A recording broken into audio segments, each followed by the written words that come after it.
Vous venez d'entendre l'étonnante vibration des cris de joie intenses d'un groupe de femmes amazighes de la région d'Adrar Nafusa. Aslilou, c'est ce mot que l'on utilise en tamazirt pour désigner ce profond jaillissement des voix. Azul et bienvenue. Avec vous, pour vous accompagner au long de ce voyage en plein cœur de la culture amazigh de Libye, Baya Idrissi, guidée par le travail de la Fondation Tawalt, qui est à l'initiative de cette recherche.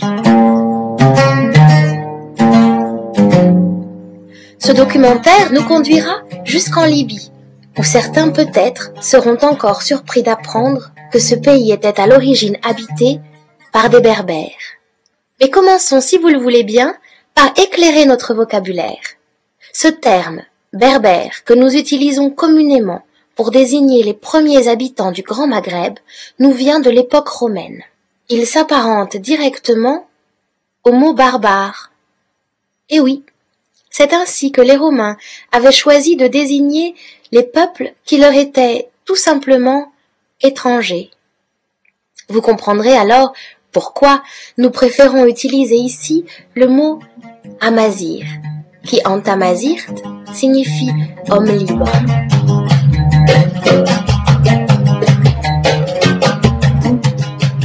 C'est à travers la découverte de la richesse poétique et musicale de ce peuple que nous traverserons ce grand pays, de part en part, de la petite ville côtière de Zouara aux hautes montagnes de Nafusa, de Rdames à l'oasis de Rat, Ubari, Sourna et Oujla, jusqu'à Siwa. Ce documentaire nous éclairera sur les mystères de la poésie ancienne et nous dévoilera les secrets ancestraux des chansons. Écoutons d'abord.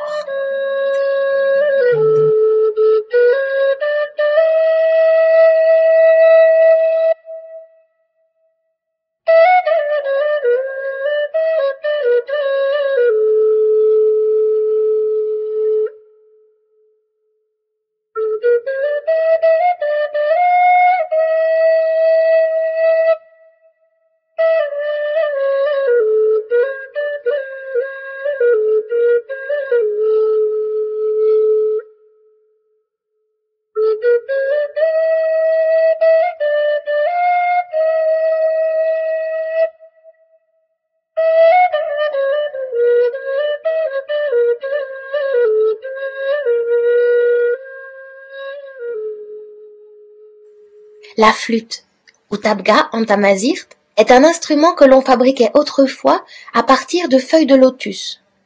Le philosophe Athénaous rappelle dans son ouvrage Le festin du philosophe qu'elle est originaire de la Libye. Les habitants d'Alexandrie créent leur flûte avec l'arbre de lotus qui pousse en Libye. Les poètes de l'époque l'avaient surnommée la flûte libyenne. Et on doit à leurs chansons la popularité de cet instrument des merveilles qui circula longtemps entre les civilisations anciennes et dont Athénaous dira finalement qu'elle fut créée par les Libyens.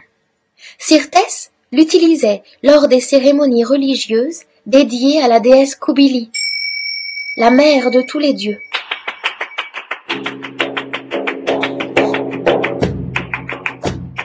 C'est maintenant un bas-relief trouvé sur un mur d'Égypte qui nous renvoie aux cérémonies religieuses. Cette gravure, qui remonte à une époque bien plus ancienne que celle d'Athénaous et Syrtès lui-même, est mentionnée par Auric Bates dans son ouvrage The Eastern Libyans.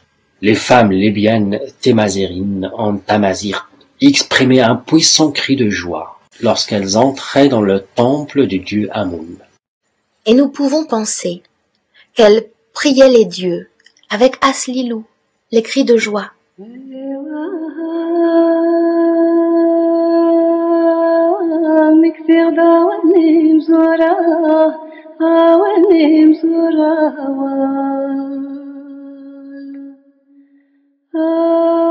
Selon Hérodote, le phénomène des hymnes religieux et des chants de prière aurait commencé en Libye. Les Grecs s'en inspirèrent, empruntant par là même aux Amazirs certaines de leurs déesses, telles Poséidon ou encore Athéna. Hérodote mentionne également Les femmes libyennes chantaient de leur voix douce d'harmonieuses mélodies.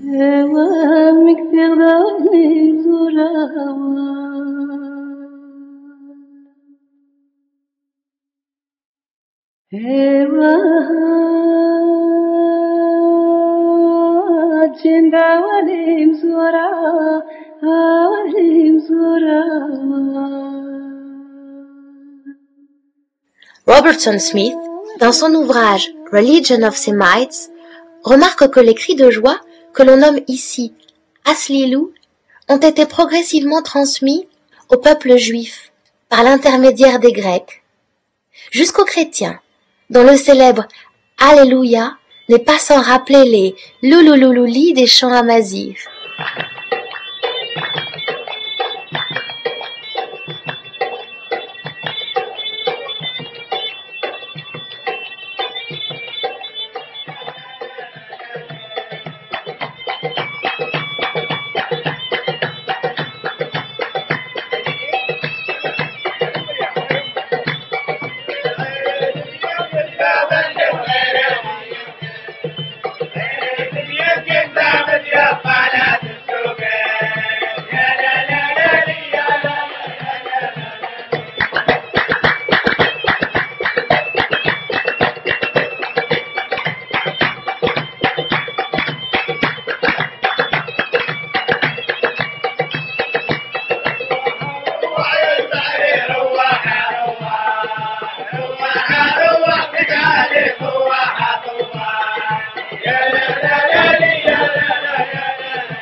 À l'époque gréco-romaine, la littérature amazigh se distingue.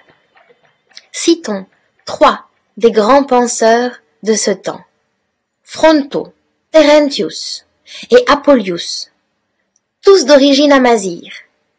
Apuleius est célèbre pour être l'auteur du plus ancien roman qui nous soit parvenu des civilisations anciennes. Asinus Aorus est le titre original de cette œuvre qui fut traduite du latin à de nombreuses reprises.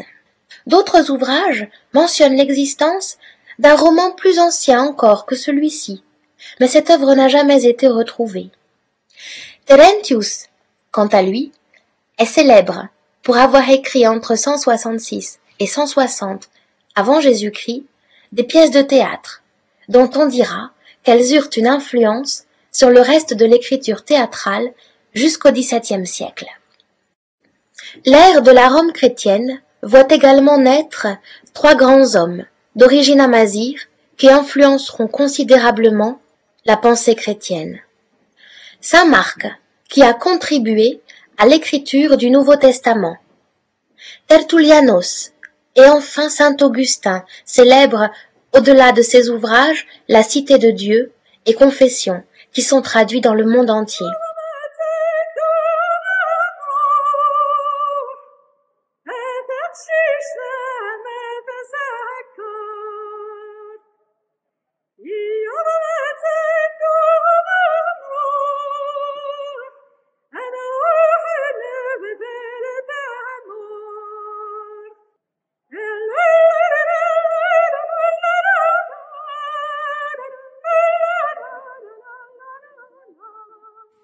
Le XVe siècle voit également fleurir la pensée de nombreux poètes amazighs. Ainsi, Al-Shumari dira-t-il dans son ouvrage intitulé Chronologie: À qui veut découvrir la poésie amazigh, je conseille de lire en premier lieu le travail d'Abou Sahl al-Nafousi. Ibn Khuldoun, que l'on surnomme à juste titre le père de la sociologie, écrit dans son ouvrage Introduction à l'histoire que la poésie comme la musique occupe une place essentielle dans la société amazigh. Les Berbères faisaient chanter leurs poètes face à l'armée, afin de motiver les troupes au combat et de les inciter à défendre fièrement leur cause. Mohamed Murtad al-Susi a retrouvé un manuscrit rassemblant des poèmes datant de l'époque des premières invasions arabes dans le nord de l'Afrique. Certains d'entre eux célèbrent la bravoure d'Abdullah ibn Jafar. Ayoub ibn Smaïl al-Mazati, poète et homme religieux de la région de Nafusa, clamait ses poèmes au cours des cérémonies religieuses. Il est l'auteur d'un recueil titré Takhid qui signifie relier. Le grand poète Arabiya ibn Akhlef, connu pour être l'auteur d'une poésie aux vers brefs, improvisait parfois très librement.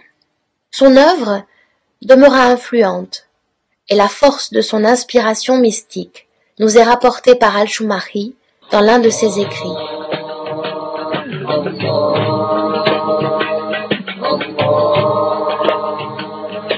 حرغانك كاين سرمان من جبري داني قاون حرغانك نقول قربين السادانا غي قرقا حرغانك كاين سرمان من جبري داني قاون حرغانك نقول قربين السادانا غي قرقا الله الله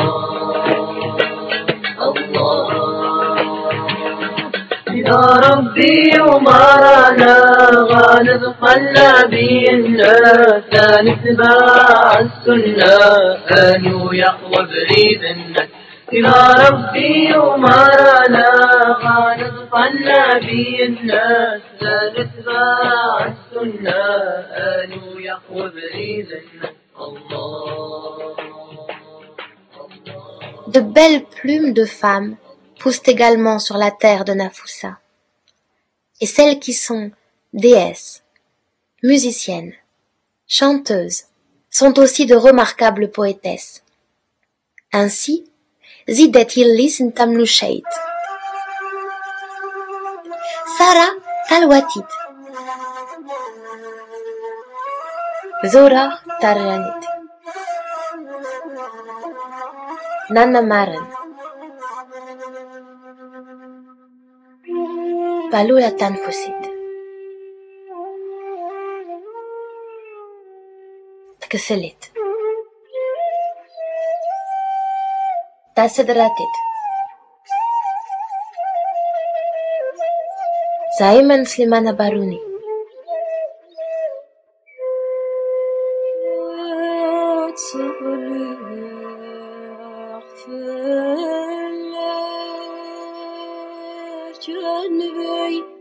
يطلق لتا ويطلق لتا والشهد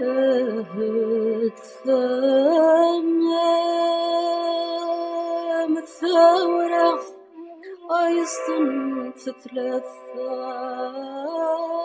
يصطن ثلاثة. La musique libyenne amazigh appartient à un genre musical appelé mahamat. Cette part de la culture musicale des Imaziren n'est pas écrite. Elle relève entièrement de la transmission orale. Et si elle vit encore aujourd'hui, c'est uniquement grâce à la force des chansons et à la puissance de ces mélodies qui ont su résister à l'épreuve du temps. Cela nous en dit long sur l'importance fondamentale de la musique qui rythme véritablement chaque événement de la vie.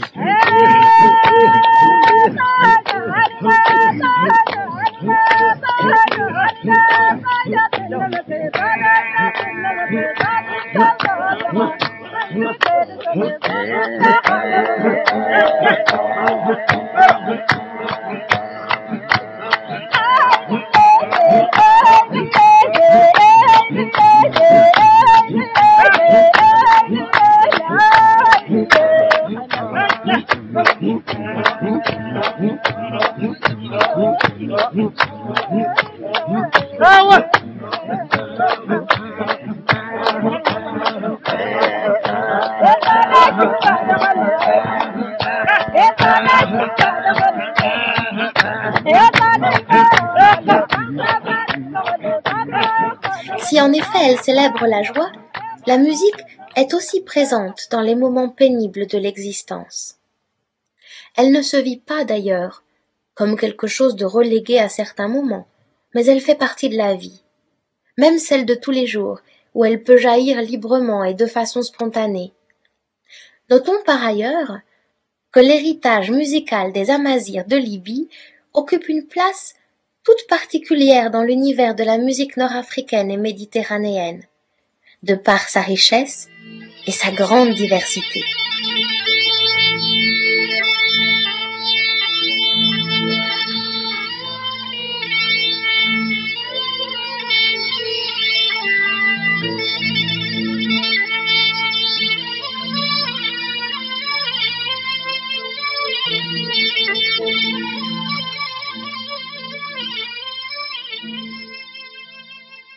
Pendant longtemps, c'est l'improvisation qui suscite l'admiration et l'intérêt des Imaziren. La poésie écrite ne retire l'attention que depuis peu, et le plus populaire des genres poétiques est celui qui se crée lors des cérémonies diverses qui rassemblent les hommes entre eux. Là, au cœur de l'assemblée, le poète offre ses mots, au rythme de la musique, à ceux qui sont venus cueillir ces moments poétiques.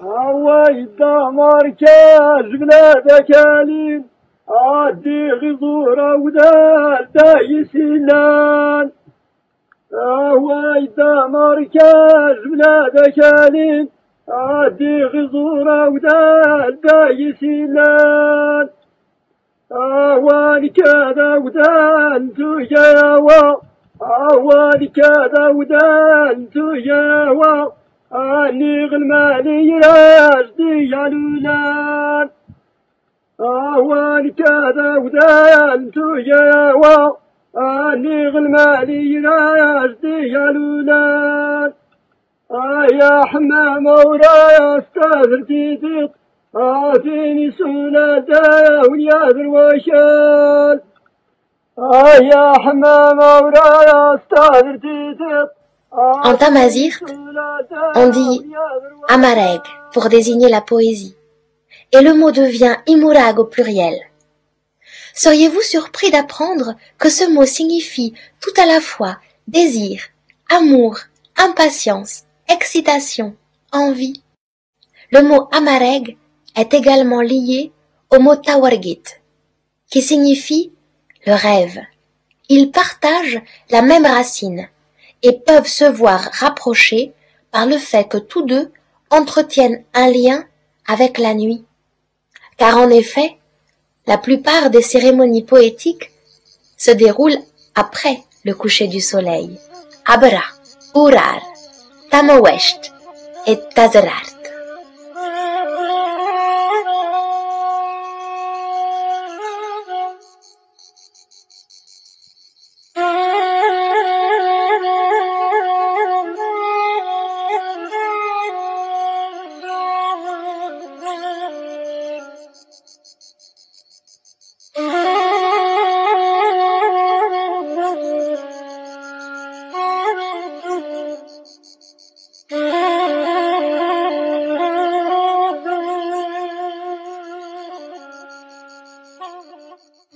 Le genre poétique le plus célèbre en Libye est sans doute celui qu'on appelle asflou. Ce terme est directement issu du verbe afr, qui signifie littéralement purifier, ou encore rendre clair. Puis vient la poésie que l'on chante, celle que l'on nomme azli ou tinikt, et que l'on peut encore diviser selon les différences de rythme, les particularités d'écriture ou encore les occasions au cours desquelles on les sollicite. Lorsqu'un enfant naît dans une famille amazigh, il grandit dans un univers de tradition. Bien sûr, ce sont d'abord les berceuses qui l'invitent au sommeil.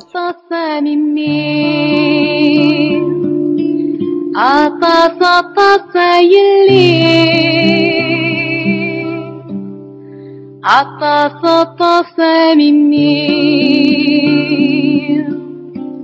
عطف الليل آتي التصممني غاب تمغري اللي غاب تصمي اللي آتي التصممني مني غاب تمغر يلي غاب تطفص يلي تطفص مني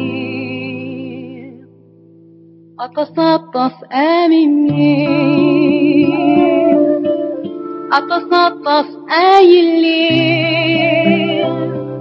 أتصطف يلي أتصطف مني أتصطف مني أتصطف يلي أتصطف يلي أتصطف مني أتصطف يلي أتصطف مني أتصطف يلي أتصطف. Ce chant est populaire aussi dans la région de Rat. Hoyama, hoyama, hoyama, hoyama, hoyama, hoyama, abaratin hoyama, hoyama. صط استمر والتعوي تصرار إن يوجي يطس هويما هويما هويما أوه أوه أوه أوه أوه أوه أوه عبرادين يوجي يطس تمر والتعوي تصرار هويما هويما هويما تنوير مطروني ويدجلني برا تنوير مطروني برا تنوير دجلني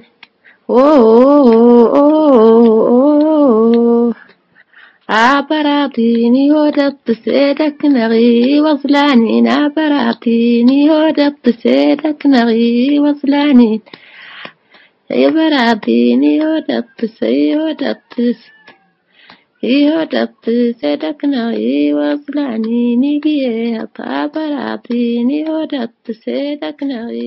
aussi les chansons d'accompagnement aux étapes de la vie. Ainsi ce chant qui encourage l'enfant lorsqu'il apprend à marcher.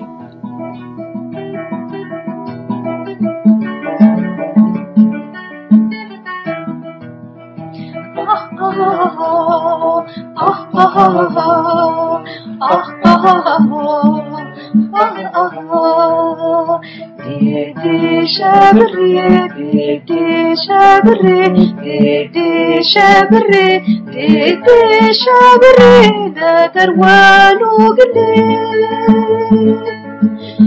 ديدي شابري ديدي شابري ديدي شابري ديدي شابري دا دروان وقلي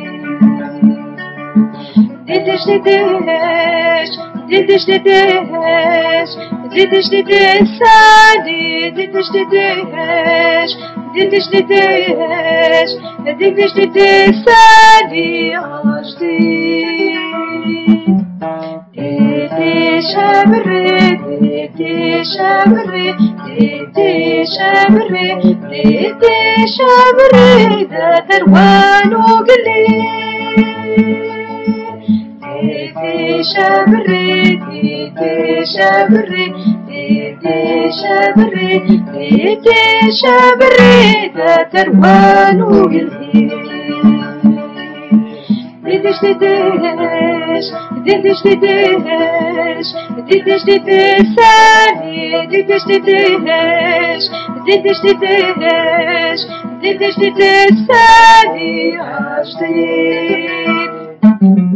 ديدي شابري ديدي شابري ديدي شابري ديدي شابري ديدي شابري ديدي شابري Lorsqu'il perd ses premières dents, on lui apprend à chanter cette comptine, qu'il devra mémoriser, comme pour graver également ce moment dans sa mémoire.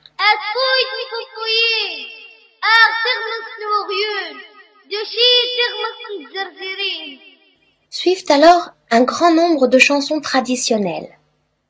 Il y a celles qui accompagnent le moment de la circoncision, celles qui plus tard sont liées à l'adolescence. Certaines sont faites pour qu'on les chante en chœur, d'autres fonctionnent sur le modèle de l'appel-réponse, comme cette comptine, qui a pour objet de faire venir la pluie.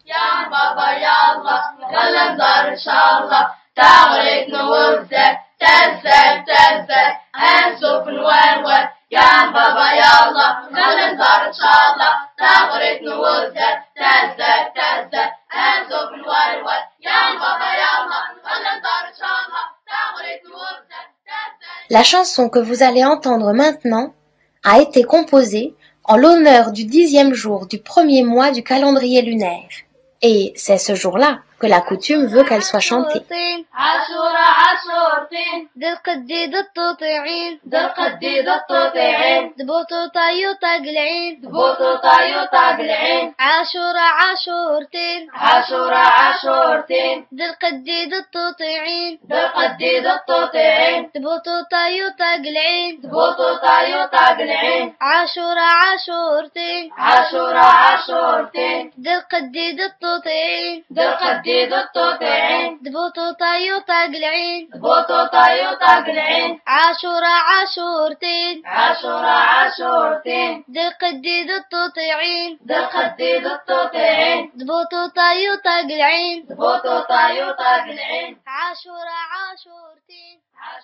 La poésie amazigh ancienne est, comme toutes les autres, régie par des lois précises.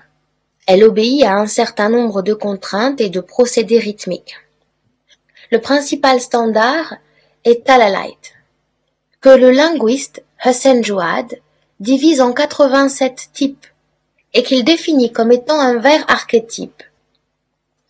Ce terme est directement lié au mot aslilou.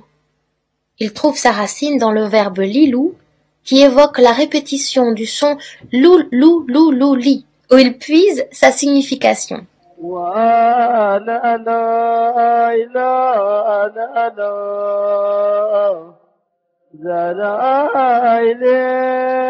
La poésie amazigh contemporaine s'est allégée de tous ces procédés. Elle a évolué librement, comme ce fut le cas partout dans le monde. Ce qui la distingue à l'évidence de ces formes anciennes, c'est la liberté avec laquelle les poètes se sont mis à jouer avec la versification et ses rythmes. Ces formes se sont construites un langage en lien avec un certain sens qui marque une vraie distance avec la langue du quotidien. La poésie est devenue plus abstraite, plus évocatrice. Les exigences du passé en termes d'écriture ont laissé place à une plus grande musicalité. Et la poésie s'écoute comme elle se lit. Mais ça ne change pas.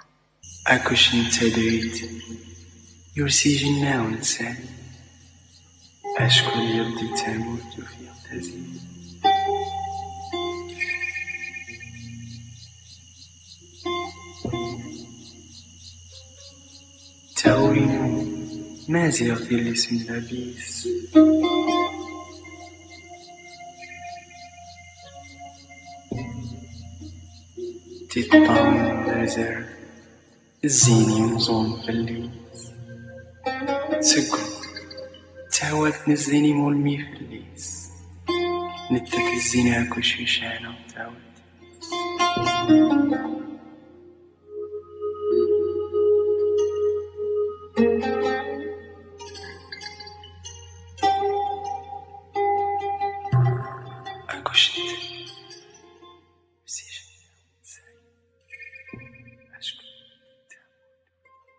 Voilà, c'était Aslilou. Un documentaire écrit et réalisé par Madi Mohamed, traduit et raconté par Baya Idrissi avec la participation de Nour Jlassi qui a généreusement prêté sa voix de conteur. Merci à Khadija Kassi et à Ahmed Amneh qui ont composé les arrangements de la chanson Didish dont ils sont aussi les interprètes. Merci également aux enfants pétillants de l'association Tamainout pour s'être prêtés au jeu. Vous avez entendu un extrait de l'album de Marguerite Tao Samrouche, Chant berbère de Kabylie, ainsi que la voix enchanteresse de la merveilleuse Markunda Aores. Tous les chants populaires ont été récoltés par Madi Mohamed, qui est également l'auteur et l'interprète du dernier poème mis en son que vous avez entendu. Ce documentaire existe également en langue arabe et vous pouvez l'écouter sur le site www.tawalt.com.